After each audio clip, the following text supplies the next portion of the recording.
Seja um pastor reformado. Parte 29, dia 1 de janeiro de 2025. Sim, se você fosse um apóstolo de Cristo que pecasse abertamente, ele deve ser reprovado abertamente, como Paulo fez com Pedro. Gálatas 2, 11, 14. E se eles não se arrependerem, devemos evitá-los e com eles nem mesmo comer. 2 Tessalonicenses 3, 6, 11, 12, 14. 1 Coríntios 5, 11, 13. Tendo ouvido falar da conduta escandalosa de A, B desta igreja ou paróquia, e tendo recebido prova suficiente de que ele cometeu o pecado odioso, lidamos seriamente com ele para trazê-lo ao arrependimento. Mas, para a tristeza de nossos corações, não percebemos nenhum resultado satisfatório de nossos esforços.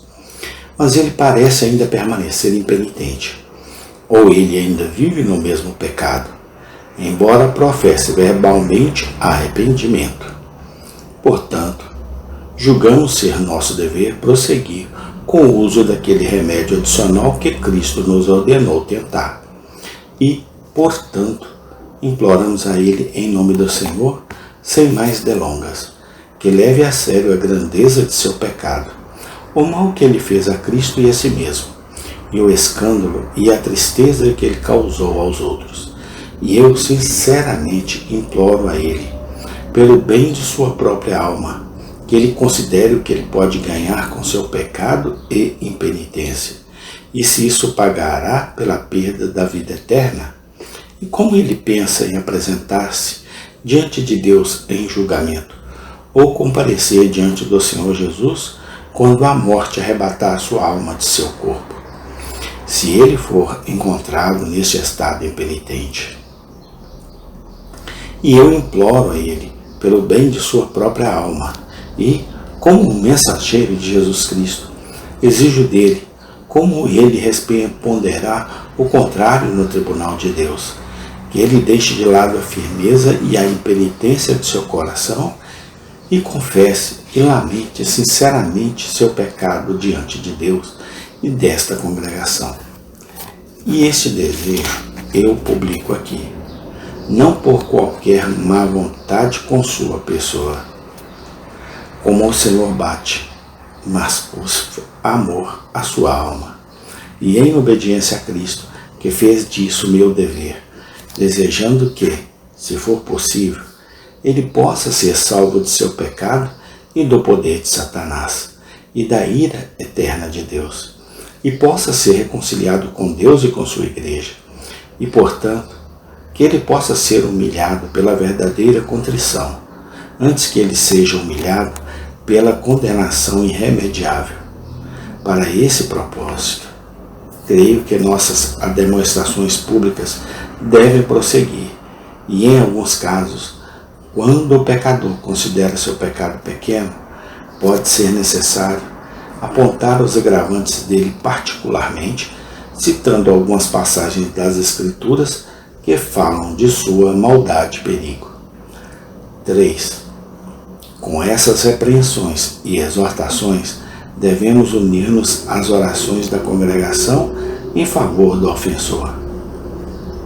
Isso deve ser feito em todos os casos de disciplina, mas particularmente se o ofensor não estiver presente para receber a demonstração, ou não der nenhuma evidência de arrependimento e não demonstrar desejo pelas orações da congregação.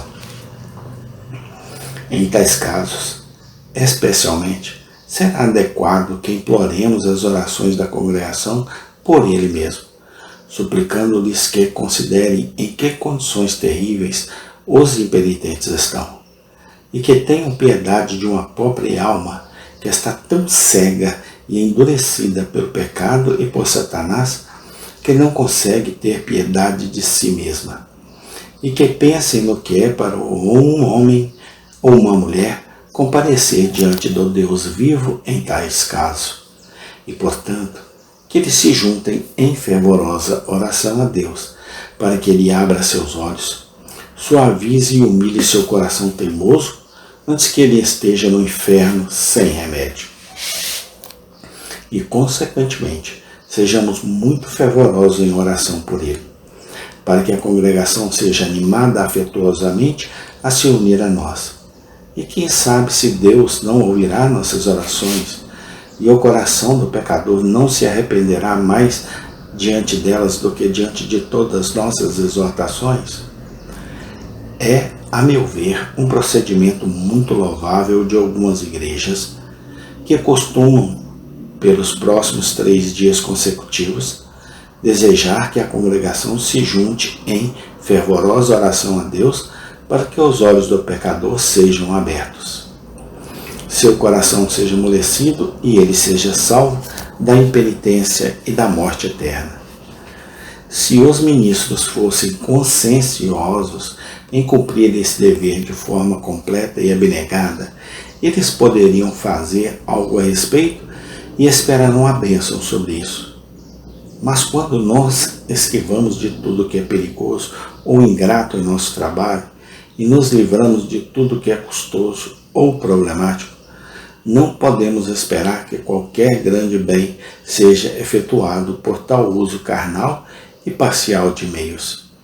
E embora alguns possam ser trabalhados aqui e ali, ainda assim não podemos esperar que o Evangelho corra e seja glorificado quando cumprimos nosso dever de forma tão coxo e defeituosa. Amém. Tem continuação. Senhor Deus, obrigado pela direção para nossas vidas que está na Bíblia Sagrada. Obrigado pelo teu Filho amado, Senhor Jesus Cristo. Amém e amém.